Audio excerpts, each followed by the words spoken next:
Hey, it is your buddy, Peace and Harmony with you here today.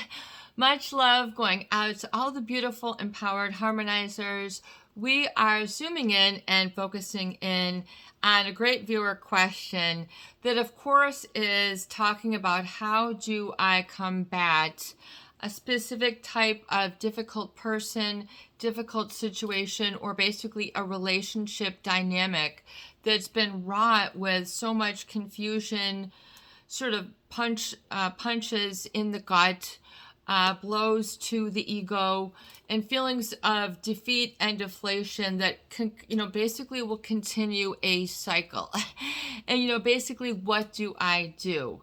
So really, what in order to combat that, I know we talk a lot on the channel here, especially here in the new year. We're talking about really what is it like to be empowered and in sort of your right place, realizing that you are supposed to be, the way things are right now are the way that they're supposed to be. Oh, but Peace and Harmony, I get these looks, this treatment, and this does not feel right. We'll realize that sometimes things not feeling right is how it is supposed to be. And rather than, badgering yourself, belittling yourself, and oftentimes people get very scared and intimidated by listening to these feelings that they have an inner combativeness or, relationship dynamics which have, been wrought with anxiety, depression, or a lot of combativeness. We talk here, and basically what I'm going to kind of term here at sort of how do you get strengthened up? How do you get recharged, refreshed? And really, that's really what a lot of the structure of the book that I'm working on and I'm writing is aimed at. So getting refreshed, getting renewed, sort of seeing things through new eyes, a new feeling, a new exploration, a new discovery, rather than going through a similar cycle that's either grinding you down, making you exhausted. It's just not happy. Things aren't going well. There are certain divots or real, depressions or real, valleys and then peaks in the relationship, and you can't take this up and down. And it's that ego woundedness that oftentimes prevents people from seeing things the way that they are, especially as we discuss here, when you've been through a whole sort and a sundry of relationship issues, relationship dynamics, communication issues with someone who is what you might consider narcissistic, psychopathic, or just oftentimes, rather than putting these psychological terms sort of around these, oftentimes I feel, how do we rephrase it so that people aren't feeling like it's too psychology, classifying. In other words, if you're in a relationship with someone who has really specific patterns, and these patterns you feel are getting worse, or there's more of really what you don't want or don't want to be experiencing in your life. And so you're basically experiencing what I term as like an emotional starvation. When you are emotionally starved of your true needs, such as you might be in a relationship with someone who is narcissistic or psychopathic, someone who has a pathological, meaning an extreme sense of self-importance, that their sort of ego always sort of overrides. They're very charming. They might get caught up in sort of what you might consider superficial or non-meaningful things, and you find yourself sort of going along with things, not able to say yes or no, but it is not fulfilling, and it really becomes more pronounced as time goes on. So this sort of emotional starvation, if you look at picking up your life and getting on, a lot of people say peace and harmony, it's not that easy. In other words, there's a lot of roadblocks, emotional landscapes that you don't know how to navigate.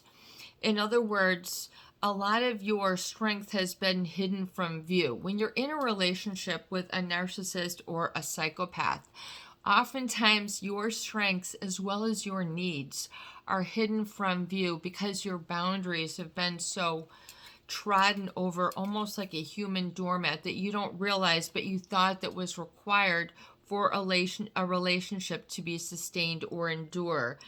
And these, and so in these relationships where your needs, your self-expression, your authenticity, your contribution gets acknowledged and validated as real rather than sort of dismissed, not attended to. In other words, as if they're just going to fan away you, as if, you don't matter. People do this very quickly nowadays in Instagram, Facebook, all these different TikTok, they want to be seen by these specific avenues. And so people can get a real deep ego wound from these types of people. People who require a lot of giving. So in other words, if you see yourself, sort of feeling depleted, exhausted, not represented, sort of feeling diminished, or, just feeling empty, and then you start to get irritated by this, it's because you're not living in your strengths. You're not really able to be sensitized to that etheric energy that is a healthy give and take. It's been depleted and then reignited. These cycles have gone on and on.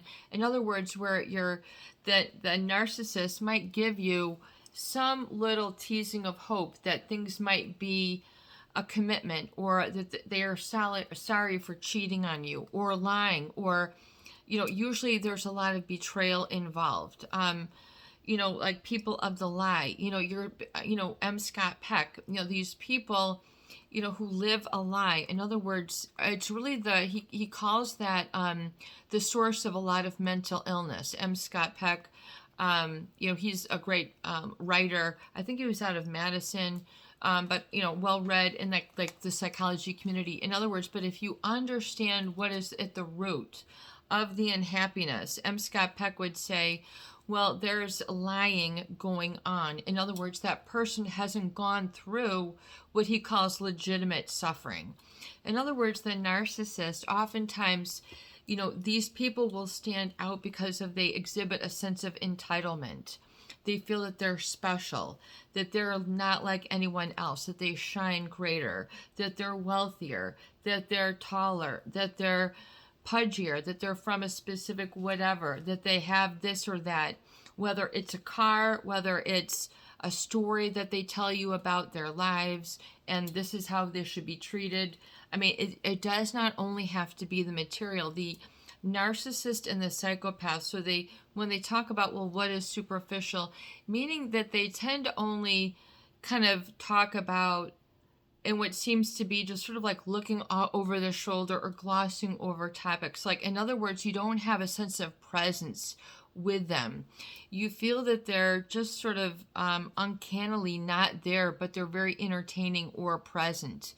In other words, and this is what you're sensing. So this goes beyond your six senses. You're getting into your emotional intelligence, your intuition. You have a sneaky gut sense that something is going on, but you're so used to just doing this and not listening, because the narcissist, if you're in a relationship with a narcissist or a psychopath, there's tends to be a lot of pathological lying going on. In other words, false promises, your dreams being dashed time and time again. They, failed to come through with a specific date. They failed to come through with a specific, commitment. They failed to, be in a specific happy way. In other words, they were sulky, they were pouty, they went into one of their rage fits, that they cannot be consoled, and seemingly, they want to push you away and you've done nothing wrong, and they will lay maybe a guilt trip on you, and it causes this hypervigilance and sort of a paranoia to leak into the relationship when this happens, because it creates a sort of fragility in the foundation of that being, of that relationship. There's a fragility, meaning of a fearfulness. There's always a fear that pervades the air, but it's really uncanny, meaning it's difficult to process because the narcissist always puts on a front as if everything is always great, everything is always wonderful. They've got the Facebook, whatever, Instagram.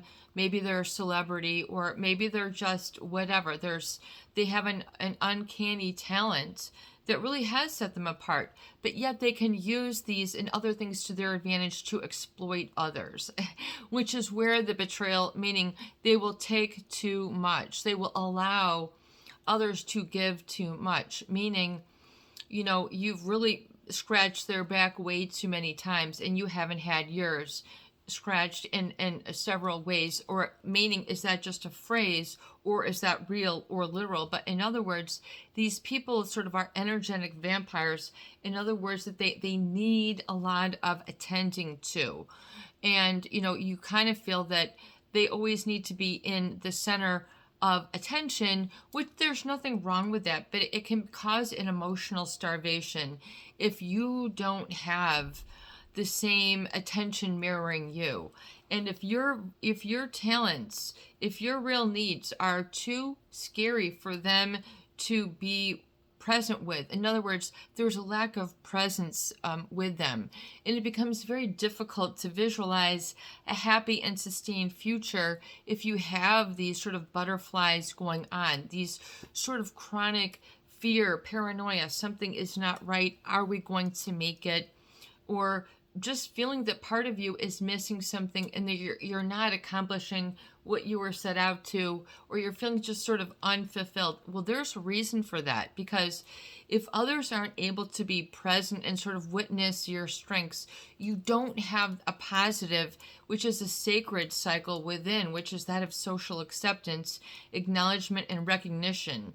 And it doesn't have to be for something that you've done. It can just be as a way of being. I mean, and what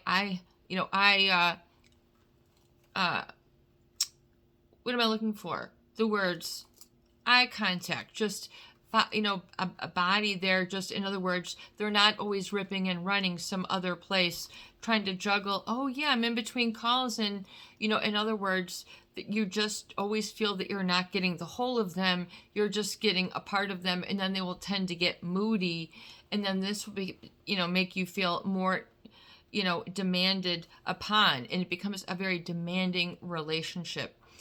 This becomes too heavy to sustain. It becomes, in other words, things are not to your liking, but you're not able to acknowledge and validate that, because the narcissist commands so much of the attention that people then replace a lot of their needs with the needs to calm or be compatible with a narcissist, roughen their edges, or be there to comfort their wounds, or hear their story, or play according to their story, which oftentimes is not in the present tense, So you need to get in the very present tense, and namely that is of being able to experience your strengths. Because if you're in a relationship with a narcissist, someone who has dulled your strengths from view. In other words, you no longer feel that that you have energy, interests. You have a sense of, that you're not motivated, that you're just sort of, you don't know where your grounding is. Well, there's a real good reason for that, because you're not coming from the core of your center, which is where that security and that confidence is. It'll, if you allow it, it will live there. But if you're in a relationship with someone who is emotionally abusive, combative, invalidating, someone who is sort of cajoling you, always sort of needling you or pushing you too much, and you're not able to just sort of be who you are, yet you're sort of giving them your best and you're getting their worst, but you're still sort of together. And this, is making you unhappy. In what direction is up? You lose your North Star. Well, realize, and then people are oftentimes feeling too weak out of this, sort of, in other words, so much mental energy has been utilized to try to either make things work or make sense of things, that you've lost sort of an image a positive image, which is your better judgment moving forward. So you lose better judgment, and then you feel like basically what is very handicapping is that at the result, if you feel because of this, because the narcissist or this person isn't mirroring back a certain part of you, it makes you feel like a bad person. And this is really the core of sort of that emotional starvation, I feel, is that because the narcissist hasn't sort of been with you, we need to clarify that, get really clear. And there's a way to, and here on the channel, you really need to be able to face what the deficits are and where their deficits are, because oftentimes people have blinded themselves to the deficits because they have such an idealized view of this person. And maybe they are very wonderful in a lot of ways, and they're in a very you have a very valid reason for feeling this way. But oftentimes people hook on to them, just like they're just trying to be, like a gymnast, but their life is becoming a disgrace, and they're just trying to hold a pose, and then their body, is shaking and quivering, and they're exhausted, yet they're sort of living life from the outside in. That's the sort of superficiality, is that it's, oftentimes, it doesn't feel like it's fueled from the fire within.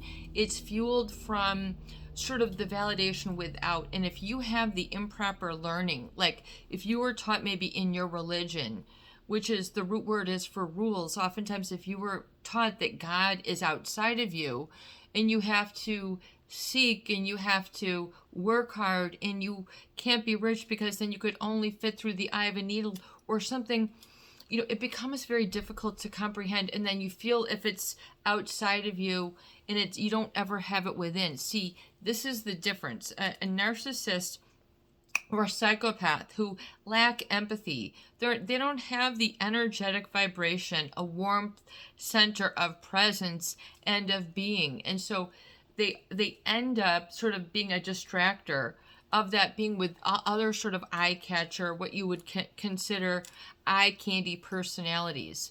The people who might be, extremely good looking. I mean, let's face it, some people are just that way, but there's also people who also have just the talent. They've got the real thing, or they might not be like, there's something more radiant within them that makes them much more attractive, and maybe you feel more sort of confident and secure, and your life has a landing and sort of a looking forward, lunging, which keeps you excited in the day-to-day. So that is the problem, because your strengths are within. Okay, if you have a muscle, you earn that, but your strength is within. You might have used a mirror, but a positive mirror sort of got you there. There has to be a fusion sort of your image moving forward to feel fully in your being, which is that emotional starvation. So, and then people try to stuff it with all sorts of other things, overeating. I mean, they use food to deal with their feelings, or alcohol, to numb their feelings, or drugs, or compulsive gambling, or compulsive shopping, or all sorts of other different things that would, take you out of your element, take you out of your being. In other words, it's too taxing, it's too costly to you. But in the name of love, a lot of people continue, and they think that they have to keep that up. But usually that's an outside sort of pressure. That's sort of conceding to the demands when you're not living from that fuel within, which can be very depleting. It's non-sustaining. And so you have to look at, there's a lot of parallels, not only to this sort of relationship, but what's going on in the, in the world at large, areas of land that have been exploited, vast swaths of the Amazon that are like the lungs of the planet. Like, this is an actual, you're part of a living, breathing planet, you all. You're not just living in a box, in a car, and a job, and all the hats that you wear. You're part of a living, breathing organism, which is this planet. So you're actually part of a much greater picture where your strength is really hooked in, but you don't get to experience this when you're in a relationship with a narcissist or a psychopath. There's too much of that head banging going on, too many emotional hangovers to, wake up and recover from. And then sort of how do you get back on the saddle? Well, realize that when you're in that sort of relationship where you're emotionally deprived, how do you define that peace and harmony? Like if someone sneers at you, like our karma, like our viewers say, how do you deal with this sort of really evil type of personalities, destructive? In other words, they're seething. They just want to sort of, get in and really, they really get you entirely. And this is kind of a seizing to them. And there's a sacred cycle that is part of this that you have to reframe. You see, there's a cycle in relationships and a pattern that it might take. And that pattern, you have to find the sacredness. And I feel in a narcissist or a psychopathic relationship, the sacred is lost. The sacred is gone. You don't feel that same sort of in your organic, like what your life could be, sense of living. In other words, the living that you want to be doing is here now. In other words, why is it always some other tomorrow or after I work on this or after the, there's all these sort of pushing and shovings of happiness, and strive to be happy. Well, striving for a lot of people might take a lot of energy. If you've ever worked in downtown Chicago, you gotta, in the winter and the winds come whipping over the lake, and you gotta do a lot of striving just to get to your destination, and oftentimes that's very depleting.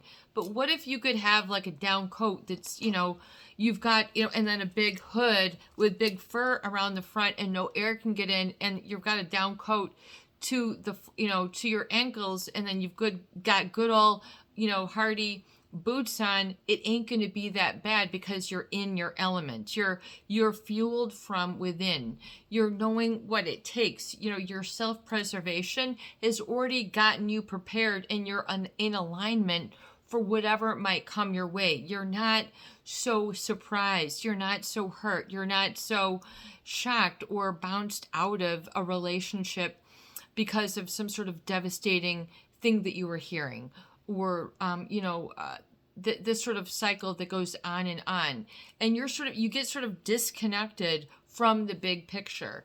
You get disconnected from really what's going on, and a happy sense of reality that is there just as a feather brush away on your cheek from an angel that's just passing you by. I mean, that is the type of the here and now that you can have and possess once you realize it is within. You're part of a living, breathing organism that is the universe, the planet at large, and it's this greater sense of being that will lock you in rootedness and happiness. And how do you keep that so you refresh and recharge, and you're still got all these components of your personality and romance and love and excitement and all these other things that you feel oftentimes are depleted or lost on someone. And how are you ever going to get it back? Which can become like an ultimatum or a really devastating feeling for people as they go through these sacred cycles. And realize that these cycles are sacred.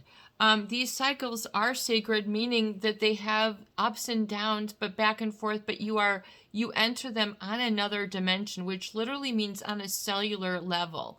When I say cellular, I mean on a conscience in a transcendent level, which means you overcome the hardship. You've learned the lessons.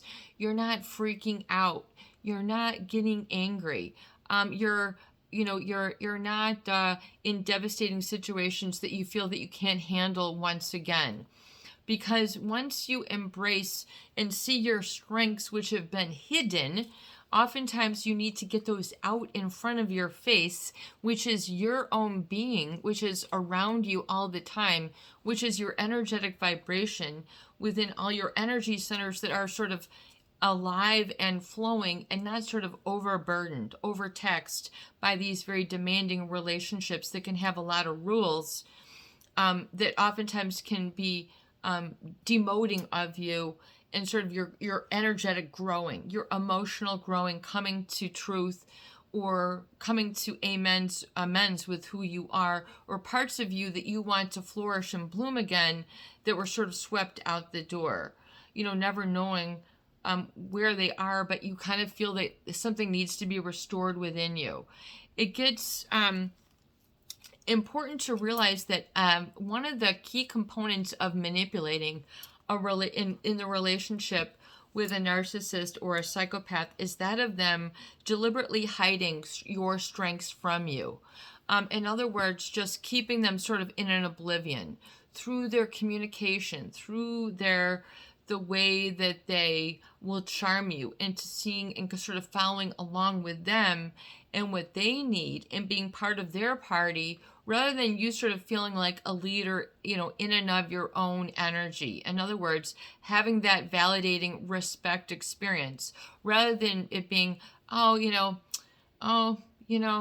that's too bad, you're this and this about your job, or this and this about your family or your health, or, something that is very true and sacred, which is connected to the larger picture, which is, if you have not allowed that bigger picture, that energy to sort of come in, that's the seed of the emotional starvation, where you're doing all these other things and you sort of feel that you've let life lead you in the wrong direction. And, the pandemic was a big reset, but this has aggravated people's coping skills even more.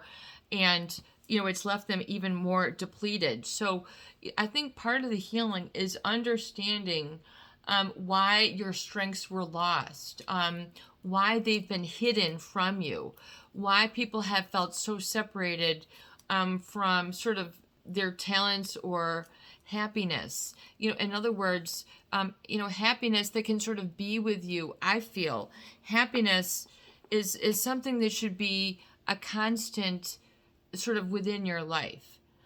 It doesn't mean you have to be bubbling over with joy, but in other words, a foundation which is of a certain serenity, which is more secure and confident, and it's based on sort of being able to bring in a multi-sensory experience to you that helps you so that you don't get depleted, and then you can restore and refresh. And how do you line those up?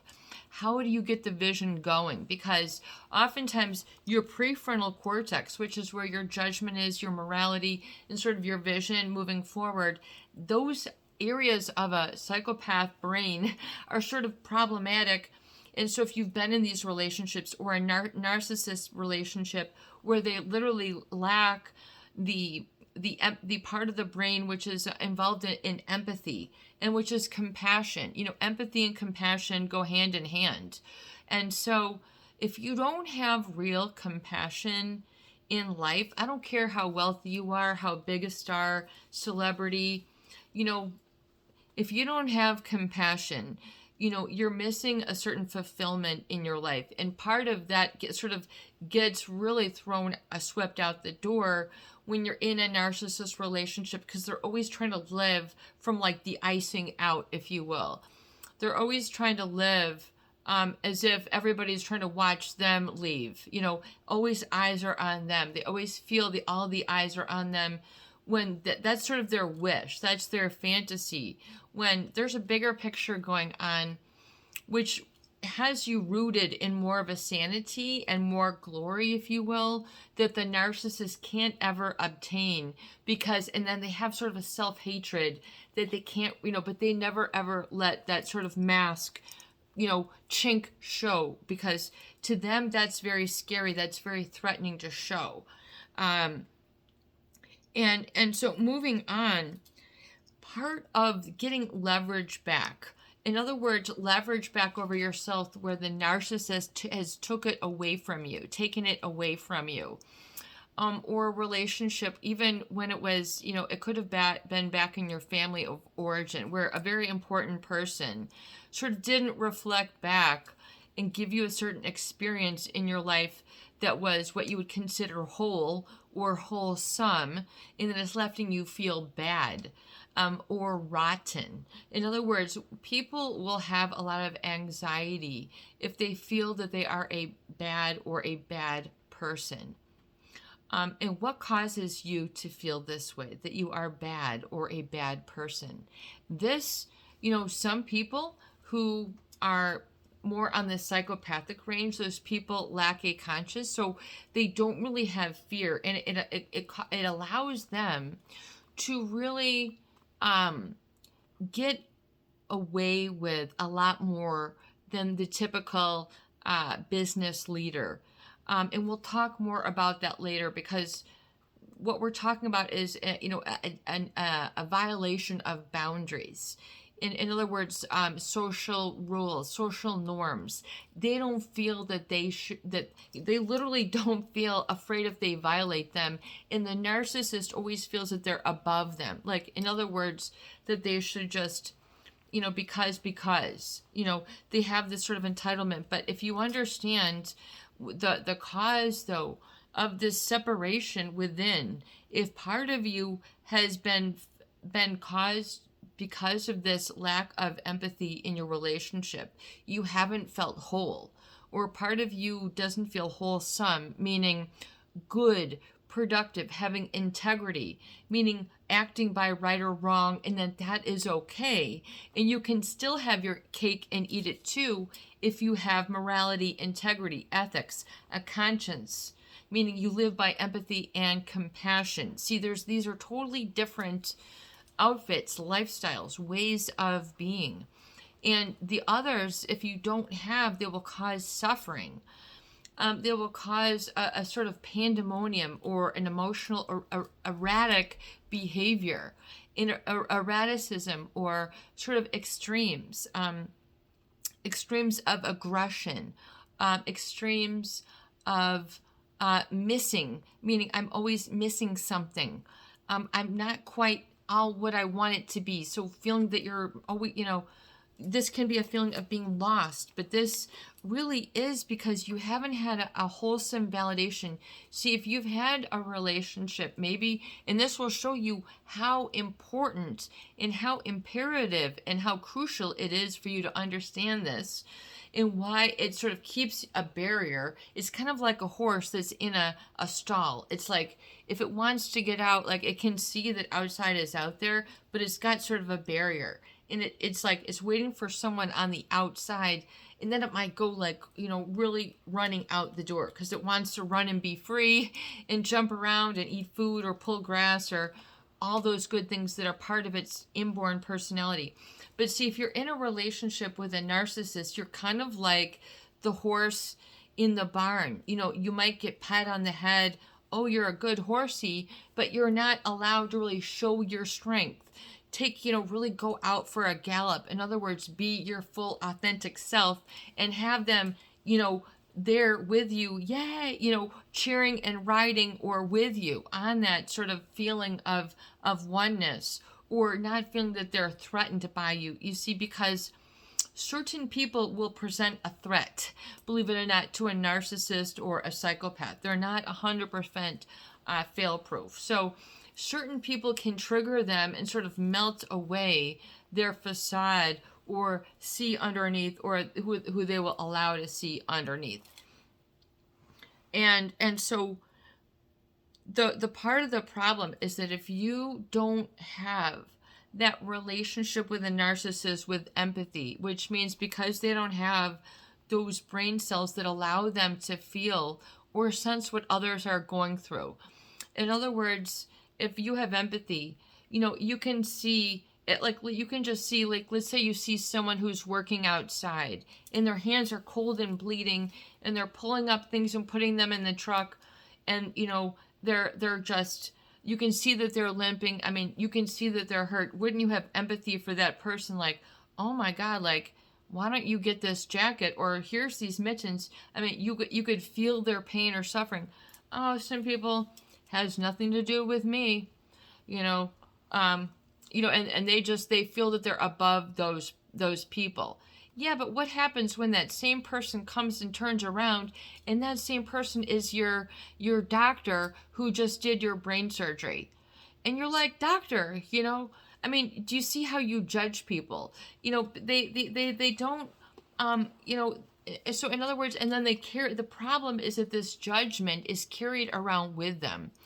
And, that judgment might get them into doors. They might get into nightclubs, restaurants, jobs, certain relationships, certain bonuses, accolades, awards. They play it for all it has got. But some people are with that, they might be very good looking, but they don't exploit it. They don't fool others because of it. They don't become the jerk or whatever. In other words, they don't become too bossy. They don't become too pushy, bullyish, and let that push their way through the crowd because of it. They've got the biggest, goldest Mercedes that just ever came off the rack, and they're just blowing every stoplight, swerving through people in the street, and then going up to the trading center of the Board of Trade, wherever it is that they work. They don't care who.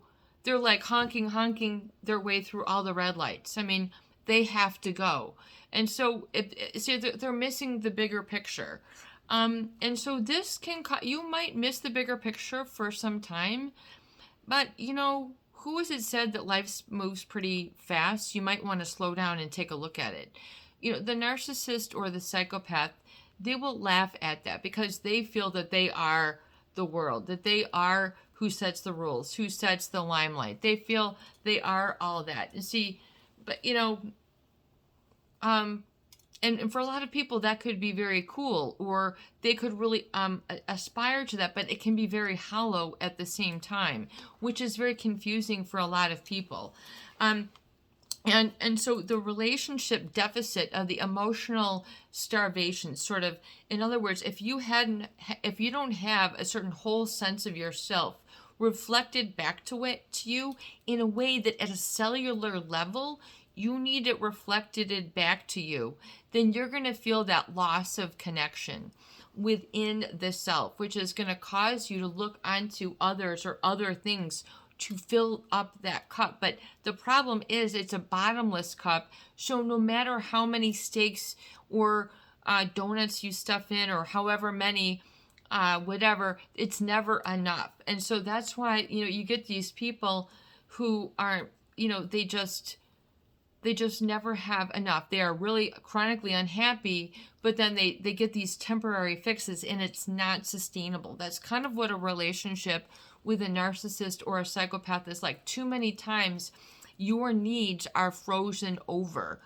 And if you don't have, especially from an archetypal relationship, such as a father, a mother, a God figure, what you have is God. If you don't have that as a sort of a real strong figure, and that might change for you over time, but if you don't have that sort of within, which oftentimes the narcissist will sell out for that, if you will. So in other words, they aren't very pious. They don't give others respect. They don't have a reverence for life. They've never experienced certain things. They've been cushioned. They've been sheltered or whatever. They've had too many doors open for themselves, and it's not real. But yet it seems what everybody is pining after, but yet there is something greater in the world that's going to take you asunder and lift up your spirits, not just these certain things that you're trying to hang your hat on. I keep pulling my earring out. You can tell here. But anyway, so what I want to kind of give you some equation, because one moment. Because what it's like, and we're going to talk here about engaging in sort of a full, wholesome, sort of, experience within for you in the privacy of these videos. I think it's very important for you to have an experiential view of really what is a hinder to you, and especially because it's an energetic or etheric black. In other words, like that horse. Remember Ed the Talking Horse? I think there was a show back in the 50s. But it's kind of like that. It's kind of like you only feel half validated. Half, and you don't feel that you're running on your full throttle, or that you're too caged up, or your strengths aren't validated. If you are not sort of in a presence, and it's an energetic experience when you're with someone who has empathy. They can sort of understand what you're going through. Oh, you were really rattled by that. You were really shaken by that. That person really left a big open hole in your life for you. Or that person really sort of took you the wind out of your sails. They really sort of deflated you. Like they can understand on an energetic level that hurt or that experience. See, but it's an experiential black where it sort of keeps you from not living at your fullest authority, if you will, and your fullest happiness, and from a decision-making stance that allows you to see really the bigger picture and to not feel so worried or anxiety-ridden, oftentimes, which is sort of the cloud that will be put out by a narcissist or a psychopath. It's very cumbersome. It's very tethered-like. There's not a freedom. There's, and always, you better, there's a sort of tension. And it's because the narcissist always wants to be in control. They have an insatiable need for power and control. And so that becomes over you energetically. So if you're emotionally starved, that means you've asked, for a certain plateful of something and you have not gotten it. You're missing it. And this plateful you might have asked for when you were 2, 5, 1. And who you were asking it of might have been a very archetypal being for you. If you look at like Jungian, psychology and things, he talks about certain personas. And I think sometimes that these archetypes are very heavy in narcissists or especially or psychopathic relationships, or they brainwash one to be.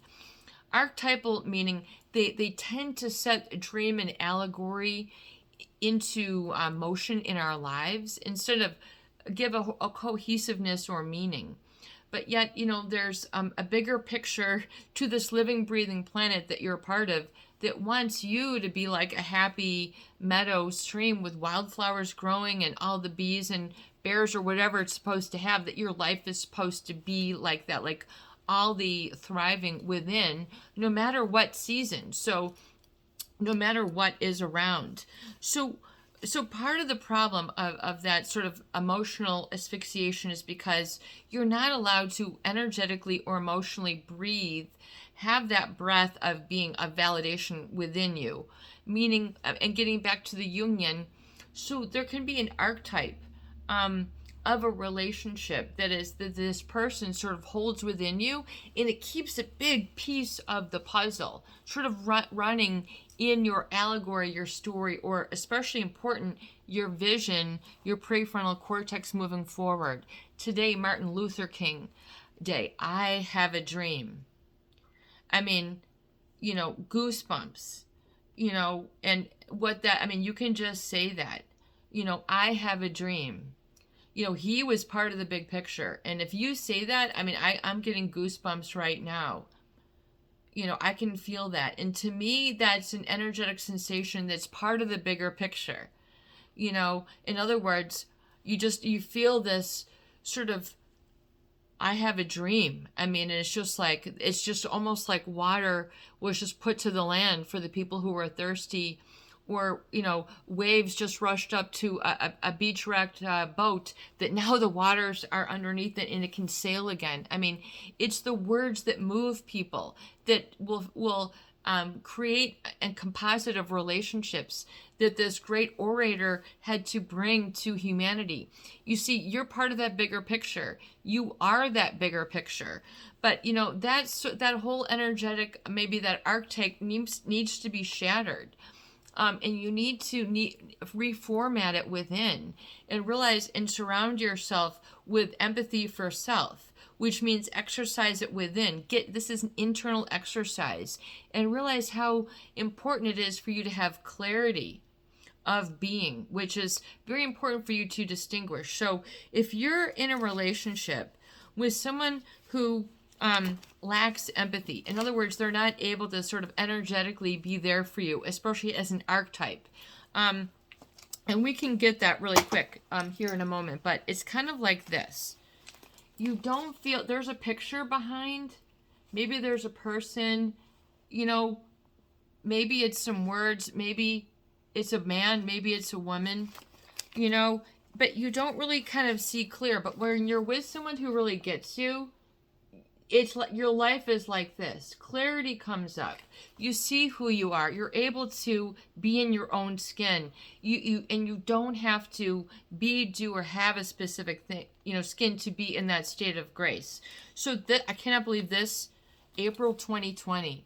Last time I was out getting a magazine right after the pandemic, guys. We're talking about here, especially,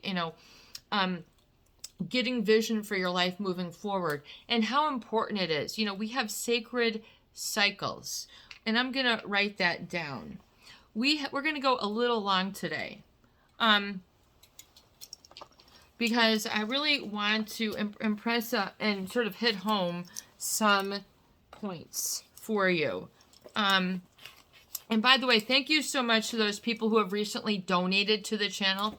Oh my God. Mwah, mwah.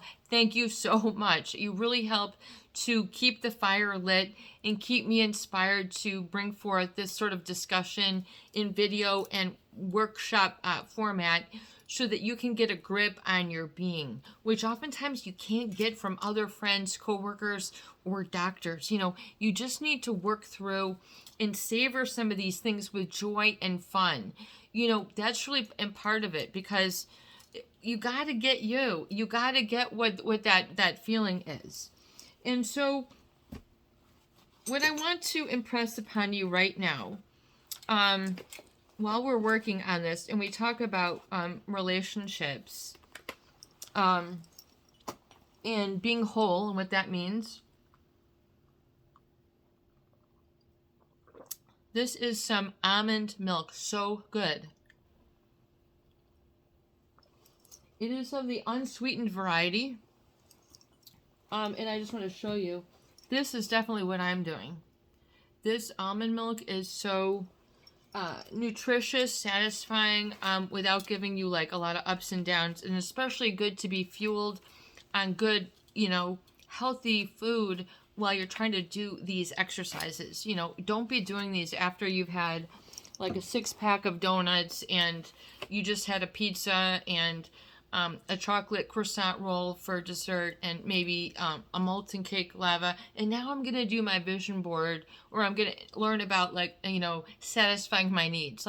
No, you've gotta get like your body, mind, spirit, your etheric energy, and then the bigger picture behind you as well, so you can get life bringing things to you, meaning answers, experiences, and relationship joy, in that like abundant being, especially if you've been in a relationship with someone who has depleted you of these experiences, or you continue to have a relationship or a job or some other experience that is causing this sort of deficit and then this sort of anticlimactic sort of situation, and you don't like that going on and on, because it can become more difficult to recover from as time goes on. So I am drinking that because it really is soothing, and because it gives protein and nutrition, and because it's satisfying and it doesn't give me a lot of highs and lows. So I'm trying that. And anyway, when we talk about filling up your needs, I want to talk right now. I think I've talked about this in previous videos. But the word sacred. And I want to talk now about sacred cycles. Okay? I know I don't have a whiteboard to do this.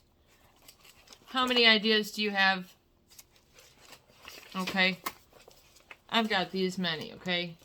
How big is your stack? When you're coming to do your workbook, are you doing like a little, small little, I mean, you got to give yourself a lot of paper to work with, a lot of stuff to write on, because at least for me, I am a writer, so for me, when I'm, you know, if you want to flesh out ideas or move forward, you don't have a tiny little notebook and think small. You know, you got to spread it out.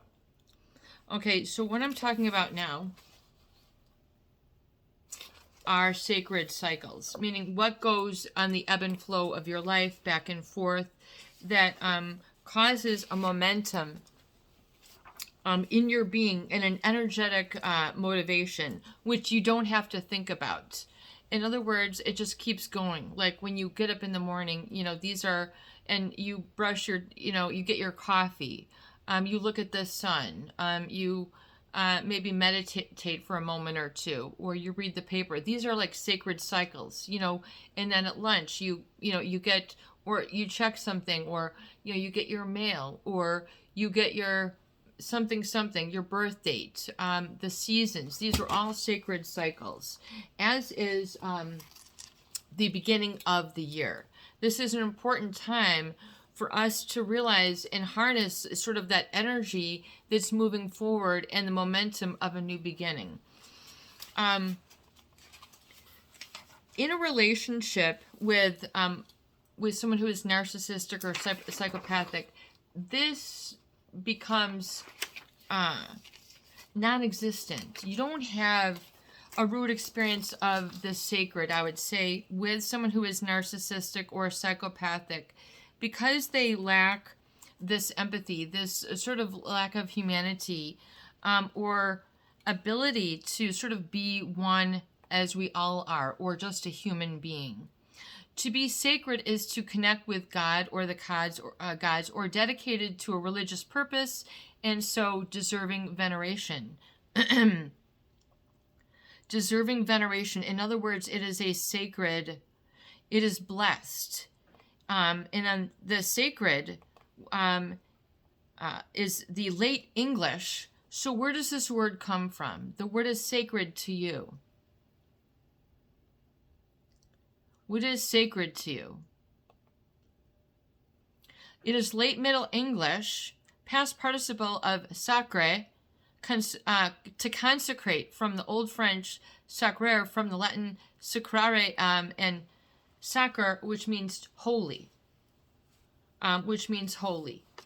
So that which really and sort of gives you reverence, or something, you know, which to you is a different experience or a different dimension that you might want to experience, or that you have in your life that you feel is very important, which means this holds your life together. And oftentimes it is in these sacred cycles where there's been a problem, where it's been made impious, or it's been made irreverent, or it's been made something other than it is not. And, you know, or all about them, or they stole the show, or they started fighting, or they said something. Next thing you know, you feel like your whole memory is marred, you know, from the experience, and, you know, you're kind of feeling like this. You're not feeling like this. Katie Holmes, we're not talking that we feel like Katie Holmes. I'm talking about clear unhappiness and sort of being, sort of having a clear vision, having a clear presence, being able to have that energetic communication and experience, I think, which the pandemic is going to cause a lot more sort of void of this. So, and so if this has been made insacred, or what you might feel bad, what you might feel rotten, tainted love, you know, what was that song? Tainted love. Okay. I mean, this is just a word here, but in other words, to be made to feel less than good, less than presentable, less than perfect, less than pious, less than what oftentimes a lot of religions will talk about, the immaculate, certain things, or, that what you feel other couples have or other people have that you don't. So there's a feeling of isolation, lack of connection that can be experienced as a result of a narcissistic or psychopathic or emotionally abusive relationship. And then their negative images then have been caused to sort of energetically be in front of you. So at these sacred cycles, rather than it being clear that you're a good person, it being clear that you're wonderful, it being clear that you're a good cook, instead of being clear that you're a good daughter, instead of being clear that you're a good son, and sort of it being clear that you're a good wife, instead of being clear that you're a good sister, instead of being clear that you're a good worker, they always want to leave you like this, sort of in the clear, and somehow they'll make it seem like they're the ones in charge of what you should be going after to know what can bring clarity or wholeness to your life, which couldn't be more from the truth. So it's really these people who have this lack of clarity or this fog, who are narcissistic or psychopathic within, that they don't have that ability to have the same conscience, the same energetic, etheric being, if you will. So, these are the people who, they live a life of escape oftentimes. They live that life. But oftentimes, it's better to know what your real strengths are and to have clarity of vision. Clarity meaning of who you are, not just who someone else wants you to be, because it would leave you feeling like this, and it will make you feel that you're unhappy and you're saying yes to something that you don't want to, and that too long of that, it'll cause you to feel this sort of emotional starvation. So how do you get fueled up? How do you get refreshed?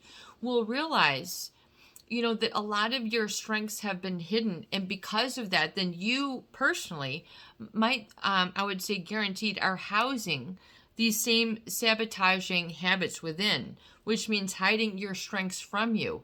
In other words, you've learned a lot of bad emotional habits. If you're around people who are rageful, angry, bitter, jealous, then you're going to become and feel some of that, even though you don't have that within. So you'll energetically process this, if you will. It's very important to understand that the body takes this in physically.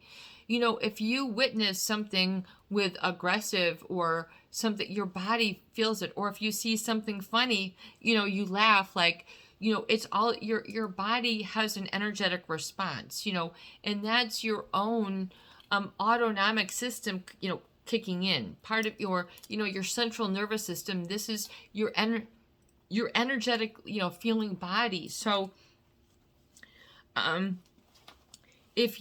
so then it's important to understand that these sacred cycles are opportunity for you to get more strength and sort of live from that within and not from that without, which does not bring results. So, sacred cycles in relationships take on so many different things. We're talking about you. We're talking about your sacred cycles. We're not talking about anybody else's. We're talking only about yours. And then how they're connected to that archetype of being. So if you, in a relationship, have been wounded, you had some emotional wounds, you've had some bitter fights, you've had some things that did not go right. Maybe you're still in the midst of a divorce or divorcing or settling, some other things, like with regards to a job, and you're working around people who are just not allowing you to really shine from your strengths, or are causing you to be hidden from it, and you're like that horse, you just can't get it out. You're feeling stuck. And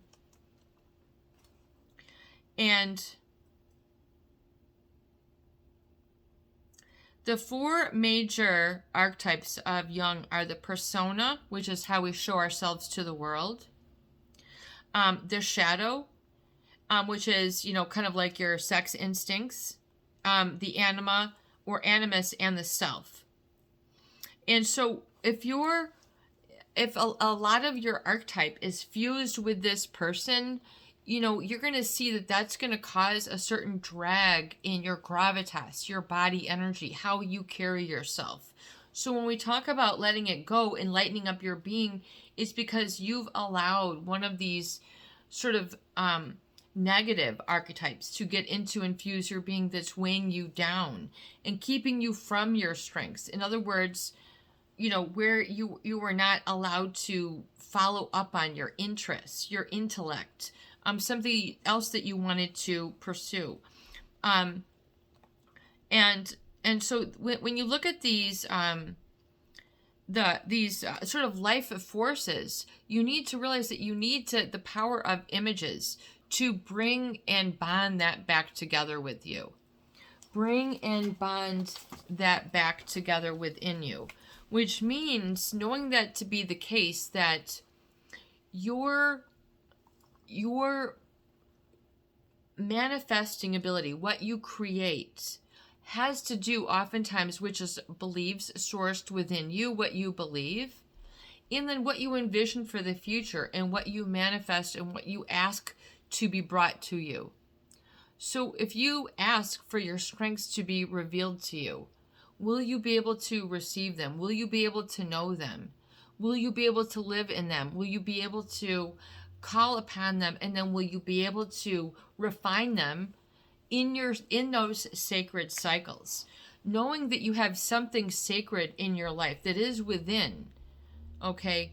What do you hold sacred within you? And you can ask yourself, even though I was never able to enjoy this with them, 10 things that are very sacred to me are. And what is very sacred to you? What is 1 through 10? What is sacred to you? Is it family? Is it shelter? I mean, really get into it. Is it, what is sacred? How do you know what is sacred? Well, if you didn't have lights, if you didn't have a house, if you didn't have food, or if you didn't pay attention to your health, what is holy to you? Or if you haven't thought about it, then it's time for you to take some time out and think about it. What do you find that is refreshing? So, even though if money weren't an issue, what I find very refreshing is, and what is very refreshing? What is very refreshing to you? And what is part of that sacredness? This part of the bigger picture that can you sort of tap into, that you feel that part of you is really pining after now, that wants to be filled up, that wants to, stop feeling inadequate, stop feeling that it isn't good enough. All those different verbiages or all those different experiences that you set up for self. And you can also ask yourself, even though it's been hidden from me, would I really know my strengths are? Even though it's been hidden from me, would I know my true strengths are? And once you ask that, you might come up with a blank page. You might not know your strengths. You might not know, because, your strengths then propel your wants and your needs and your desires. So you have to get an image. You have to pull an image, and especially of the whole, then you need, you have to realize certain issues. If you feel bad or that you've been made a bad person, I think that's kind of a landmark one. Oftentimes people feel that they are a bad person because this relationship did not work out. And instead their life is this, they don't have things going on. They don't have sacred cycles. They just have a lot of gray, a lot of unhappiness, or a lot of mediocre. And so feeling that the wholesomeness which is caused you to feel bad. I think, I think that's oftentimes it's like the barrier that's holding you back, like the horse. In other words, you're a whole person. You are not missing anything. And what we're, if you can if you can ask yourself, what are the 10 strengths that I have that the narcissist was never able to reflect back to me? Or what are my 10 strengths that the psychopath was never able to actualize with me? In other words, because the psychopath, they can't actualize certain things. They don't have a full range of emotions, so they're not able to really just sort of be present. They're always acting.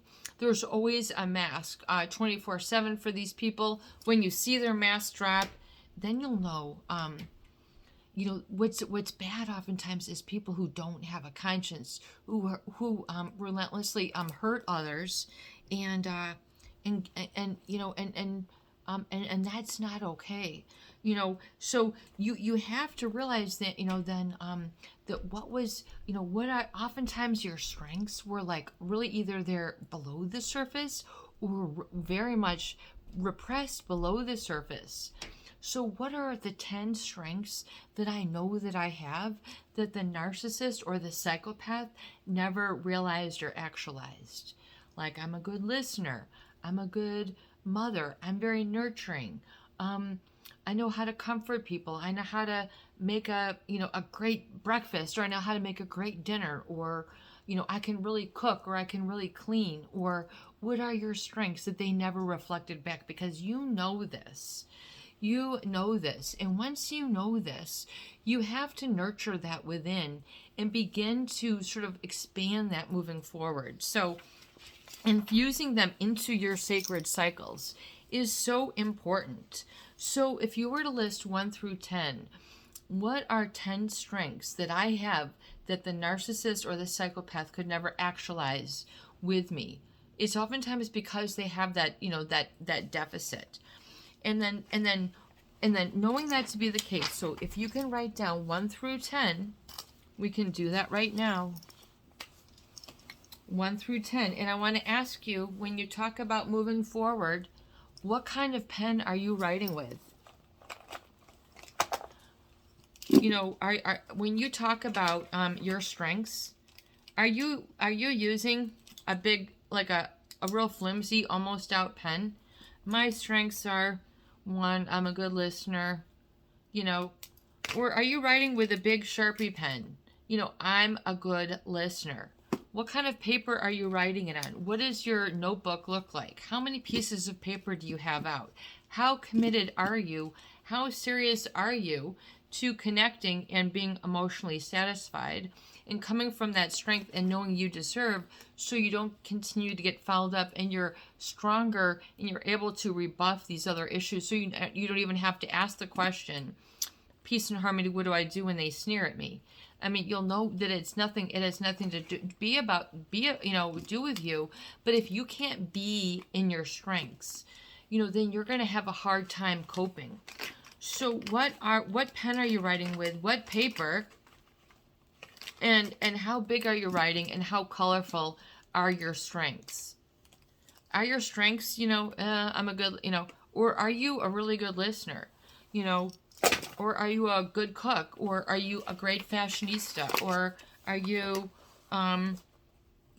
very creative? Are you a great painter? Are you a great writer? Are you great with wood? Are you great with marble? Are you great with textures? I mean, what are you good with? So knowing your strengths. So 1, if you can, then what I want you to do is I want you to write 1 through 10 and write these down.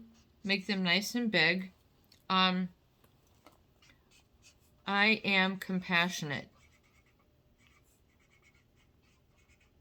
Okay, and then writing these out. I am compassionate, or I have a good voice, or I'm a great drummer.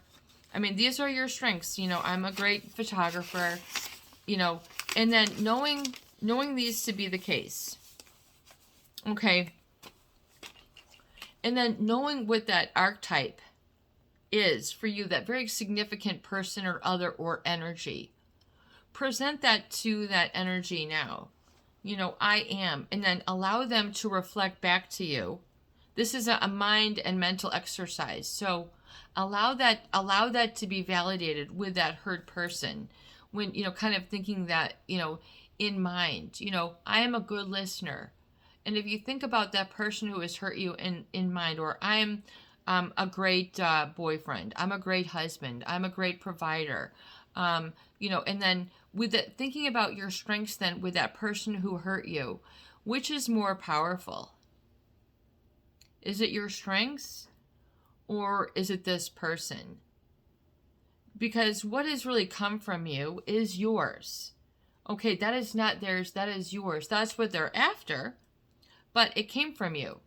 So you need to really be able to realize where things haven't been reflected back to you, and you need to invite those sort of experiences in so they can be reaffirmed and validated through what I call providence, or manifesting, like great things happening. So let's say, and then how does that all tie in? What is a good example of your of strengths? So 1 through 10. I am uplifting. So let's say that. Let's say you're uplifting. Okay, that's your strength, that you can pick. You've got energy that can pick people up. But this narcissist didn't allow that to grow and expand, or this wounding person. And now I want you to see it blowing through that archetype. So you're uplifting. You're so uplifting that you can blow through that archetype. In fact, it's shattered. Whatever that archetype is, of a mother, a father, a God figure, the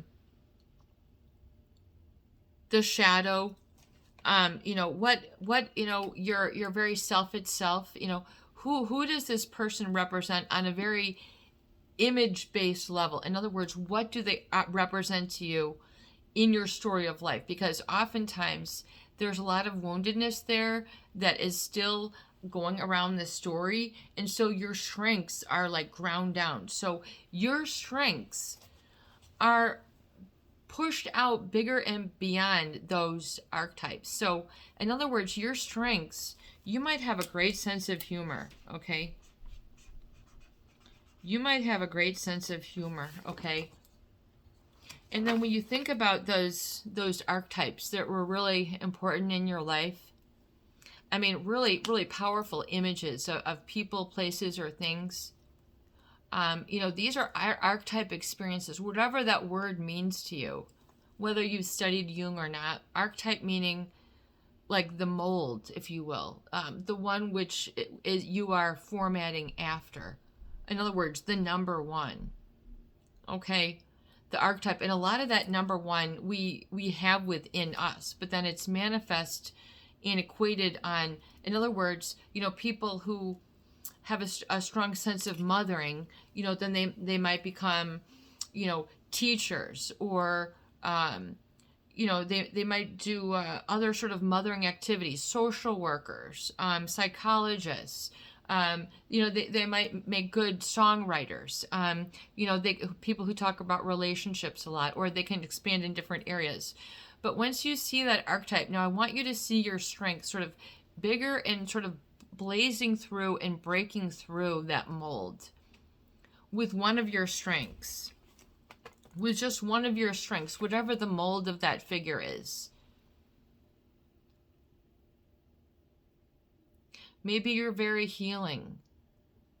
Maybe you've got a great heart, and you're just a heart-centered person, and your heart is like, the best thing about you. And now I want you to just be there and know that to be your strength. Okay, and then I want you to blow through that archetype with that heart. In other words, it's pushing its energy out, whatever your strength is, your humor, your laughter, whatever it is, it's blowing through, and it's breaking through that whole image that hurt you, to the point where your strength continues. And then that whole area, that whole mold has been broken apart. And then realize, then coming back, then that archetype is within you, male or female. That archetype is what moves you, male or female. And if that archetype has given you a certain sort of sadness or heaviness, then what I really want you to understand is that's more responsibility for lightening and letting go. So that just means it's your responsibility to look at things more lighter when it comes to that. So if in the body, when we talk about your strengths, where do you feel your strengths, or where do you feel the pain? Because it's very important to know this. It's very important to know this. In other words, in the body, if this is... Oh dear. Well, we're going to continue this in just a moment. If this is your body, where do you feel your strength to be? Or where do you feel your weakness to be? The archetype. Where is it within you? That archetype, where is it within you?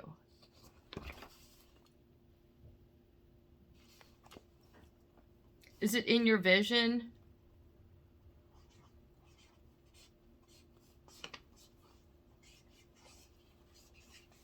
Your ability to dream? I mean, because that if you know, how you see things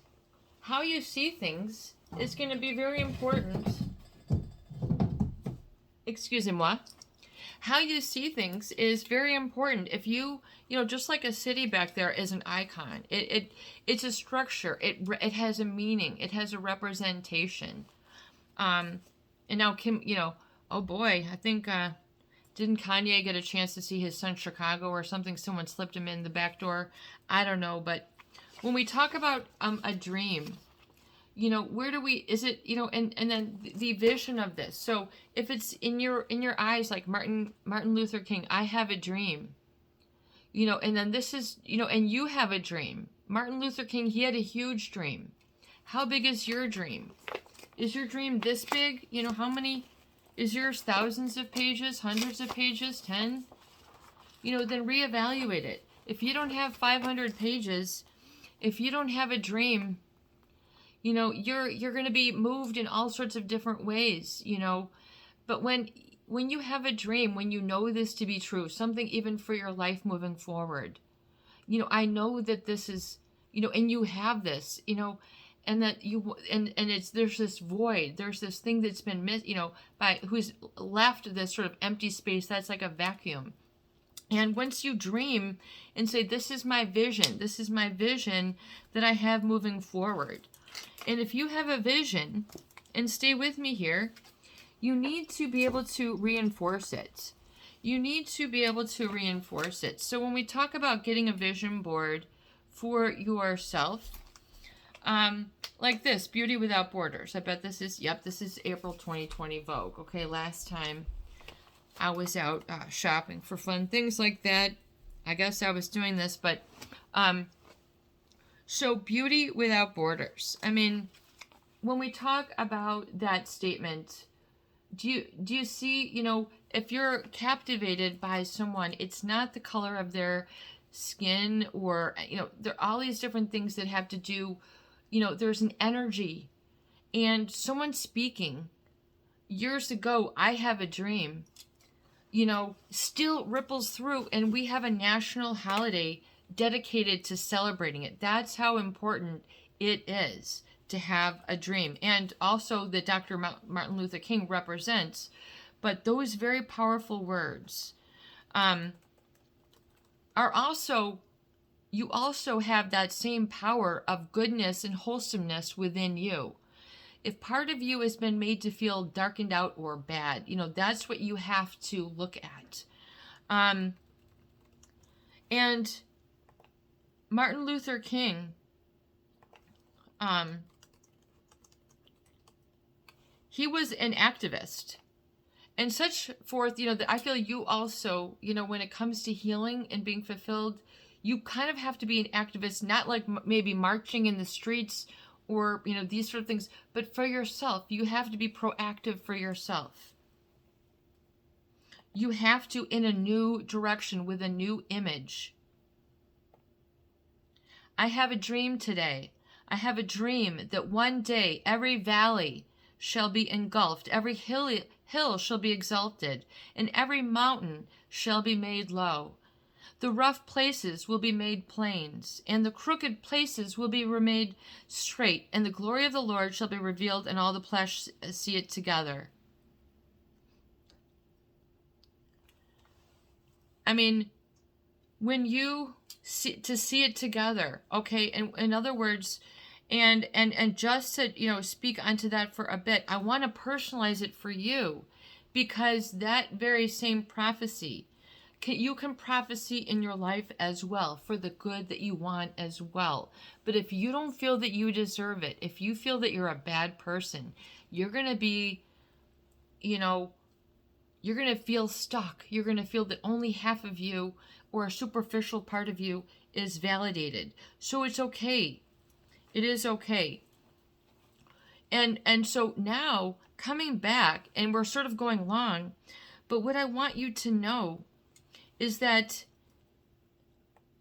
it is important, it is imperative that you have a vision, an image for your life, and so and for your future moving forward. So when we talk about these things, it's important to feed and fuel your presence, your etheric energy body. You must acknowledge it and validate it, and for the power that it has, no matter who you are, no matter how old you are, and how responsive it is to images. So if you, and it's fueled by your beliefs. So let's keep it very, very simple. So moving forward, you know, what, and you talk about, I have a dream, and maybe you have a dream of being health, or feeling a specific feeling that you want. You know, where in the body is it? And can you draw it out? Draw a piece of paper. Do you want to feel bubbles, butterflies in your stomach? Then let's find it. Then, you know, what do you want to feel? What do you want to have? What do you want to be? What do you want to experience? So when I ask you these questions, if you're to say peace and harmony, oh my gosh, I want to feel joy again in my life. I want to feel joy again in my life. What does that look like to you? And I would ask you, what does it feel like to you? I want to feel, you know, joy, and I want to feel reverence again in my life. Well, what's this page? 98. Okay. Then you might cut this picture out of this gal kneeling. Okay. And if this represents, you know, somehow, or being, you know, bringing religiosity back, I want to bring a sacred cycle back to my life, peace and harmony. I want you to get a magazine. We're going a little long. I want you to get a magazine, whatever you have. Maybe you have a bunch. I used to have a bunch of magazines that I would do this for these type of workshops, and you know, have them all, you know, 10, 12, 20.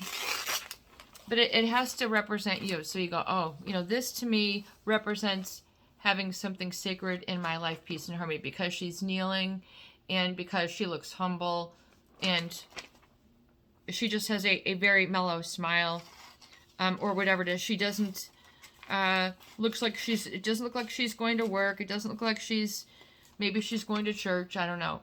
But, you know, then you would have this, and you'd say, okay,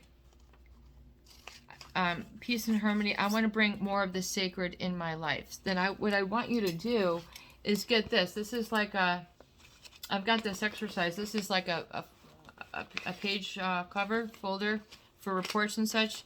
You just slide this in, and you can begin like a recovery part of your journal, where you can then have this, and then post this up, and then keep this in front of you on your refrigerator, in your recovery journal. Post it up. And this is, you know, because this will remind you. Hang this, you know, what I have is a ton of these. And I will then keep these in front of me, like, I'll just kind of go like this through these, like, index cards. And then so one of these, I will fill up a whole page of these, and I'll say, you know, I want to experience more of the sacred in my life. And so, and then I'll write the words more sacred. And then I will then write that, and then I will meditate on it for just a moment. And then my body will be fed the message that I want to, in my future, I want to experience more of the sacred. So I'm giving a command. Your body needs to be given a command, especially with images and meaning and belief. So, and we're going to keep this going a little bit. Okay. And so what does the sacred mean to you? What does the sacred mean to you? What is the sacred?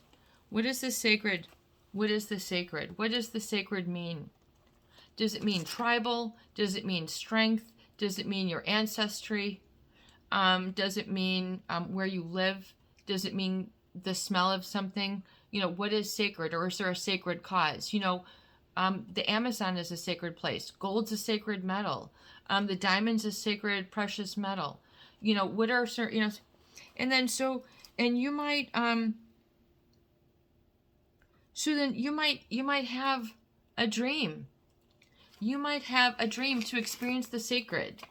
And then you say, I have a dream. I want, and then you, this person, you know, you might love this person's hair, or you might want to grow your hair long. So then you're going to cut out this and put this in the picture. You know, what is your dream? What do you want? You know, and this lovely, she's from Egypt. You know, and what is, if you want to experience the sacred, well, what is this? You know, past, present. And then this is a picture of a museum 20 years, the Bourse de Commerce Canal Collection. I mean, and so this is a cultural arts center in the heart of Paris. So you might want to go, I want to experience more of the sacred or the profound. Holy guacamole, would that be awesome to see? I mean, you know, and if you don't know what the sacred is, then flip through some magazines and find ways to enrich yourself, and then develop this. Take a couple minutes and do this. In fact, I like this one. I'm going to take this for myself. In fact, I'll take the whole page because I like this idea myself. Okay, so that's going to be part of my vision journal for this. And then, you know, and then you might have this picture. Put in your, I want to have a fun partner who I can just be myself in with some silly gym shoes and laugh, and we can just joke on the floor. I don't care if you're 20, 30, 40, 50, 60. You better keep a laughing. You better, kids, people, you better take care of your health. And if you want this joy, laughter, you know, laughter and stuff, whatever it is your focus feature is for you in your life. So what is your focus feature in your life? We talk in the Peace and Harmony channel about your senses and really making things happen. And we really want to keep tabs on things. So if you want like this, if you want more of this in your life, if this is sacred, laughter is sacred, you know, and then fueling, you know, your body, what good things can you bring more of the sacred in? So you saw me earlier drinking this, okay? This is part of the sacred to me because this is nutritional. It's medicinal for me in many ways. It's very soothing. There's many reasons, but this is like a sacred beverage to me. Why? I don't know, but that's what it means to me. It's sacred to my health. Maybe that's why. What else is sacred to peace and harmony? A calendar. If you guys don't have a calendar yet, get one. I think calendars and notebooks. This is just me. What is sacred to you? And I kind of like this. Don't be afraid, be focused, be determined, be hopeful, be empowered. That's your message today from Michelle Obama, okay? This is the kind of stuff that I read and I keep around me. And this is what keeps me lit up. This is what keeps my fire going. But what I want to help you with is for you to understand, and look just how far we have come. I mean, just in the course of this video. But when I'm talking about, this is for you. This is your time. This is for you to immerse yourself and indulge yourself in what you want. your boss, your spouse, your kid, your sibling, your mother, father, grandma, they might not tell you this, but on a wholesome level. So the whole of you, not part of you, but we got to get to that wholesome part of you. And how do you fuse these, especially when you've got archetypal wounds? Well, you have to do it from that etheric body and realize, what foods do you need to bring in? And so then if this is what I want, then I might take another picture and I would say, oh gosh, well, I know how important it is for me to bring in food. So then I would find pictures of healthy, nutritious, wholesome food. Oh my God, you guys, look at the back of this. You guys, look at this. We were just talking about that Eddie the talking horse and how he couldn't find his feet. He's always stuck. What if you had a picture of this, and this means to you that you're unstuck and that you're going somewhere or you're walking on a date, whatever it means. You cut the, I'm going to do this for mine. Well, I'm not into Gucci. I think it's very beautiful, but I would love to see that House of Gucci Gaga movie, whatever that is. I think this picture is fabulous. In other words, what is, for a gal, oh, I want to go on a fabulous date, or I want to have these flowers in my house. You might have that. Or a gal might say, oh, I love this A-frame dress and I want to be that thin or something, or do my hair that color. For a guy, you might want to say, hey, I want to spice up my wardrobe and I'm wearing more blue or something, whatever it is. Or, you say, I want to be a class act, and you then cut this out for guys, I want to, whatever. But anyway, we're talking about the foods. And so what ways can you bring more of the big picture, the wholesome in? We're talking now, and I'm not going to go off the tangent about like global warming or anything, but you have to realize that the earth is a living, breathing organism. And, your body is also, and that it's my belief that if you eat more of the whole foods, you're going to feel better. In other words, not tater tots, not Pop-Tarts, not Wonder Bread, not Ding Dongs or potato chips, but eating something more healthy and getting rid of, that which is not healthy or toxic to you. And it might be just for one level of you, like the physical level, but it's not on all energetic levels of you that will help you heal. And so if you like, let's say you love this and you just want to like be healthy, and this is an image of how you want to look or something, then you would cut that out, and then you might put some like veggies in that picture, and then foods that you're going to start to consume. And then you're going to, go and then fill up your refrigerator with one or two or all of these items and get the junk out. But what I'm trying to say is bringing part of the whole concept, I feel, is realizing that, you need to feed and fuel your senses. If you have been empathy deprived, then you're going to be acting out or acting in other ways that aren't serving you but are sabotaging you. So looking at ways that are more, giving you better feelings and better senses. For example, you might say, this lady has gorgeous skin, okay? Look how it's shining. And, for all I know, it could be for a lotion or jewelry. But, and she's feeling good or whatever it is, an image that speaks to you. But then there's certain things that I want you to do to give your body a chance to feel better. You have to get a signal to your body that it's becoming these things. So what do you need to do to become wholesome? So that that archetype of the narcissist or the psychopath, or that very strong energy that you've just blown through with your strength in your belief, just finding that you're a good listener or whatever your strength that you've just discovered.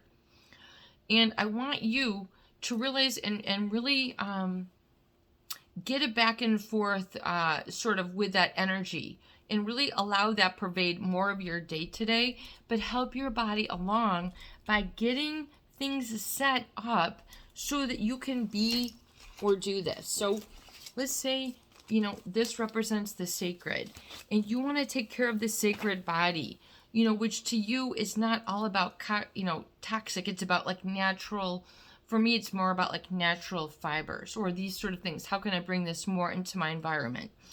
So, for example, in the book that I'm working on, I talk about how important it is to resensitize yourself. So this is like a really great natural fiber, sort of, it helps to exfoliate the dead skin.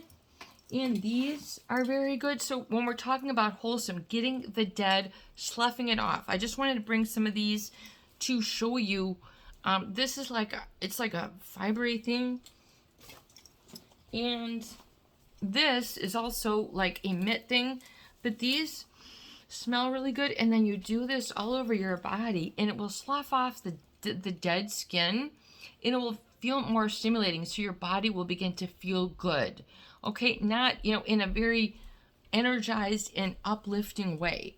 And then that back one is really good because if you can do that all over your back, you really stimulate yourself, you know, and then you get yourself prepared for the sacred or for the romantic or for the whatever it is, the creative. You know, you get yourself late, you know, maybe like, let's say you wanted to begin Epsom baths. It is so important for you to bring in like natural ingredients. Maybe set up a bath, guys and girls. Get a head wrap, guys and girls. Get these tools around you. Get some candles. Get some really big bubbles. Not cheapo stuff, but, you know, do something that can then, so that you can experience something of the sacred and that you're then imaging yourself going to these fabulous places, you know, and having that around, you know, and surrounding yourself with more of this so that you can begin to feel your strength propelling you rather than a victimized or a victim propelling you. You're now coming from a sense of sort of a wholesome or strength or security or more of a serenity. And from that will spring, you know, all your other strengths can really, really explode once you're in that sort of security and confidence energy. But we'll work on more of these in the upcoming videos. Keep those images in front of you. Love you. Have a beautiful day.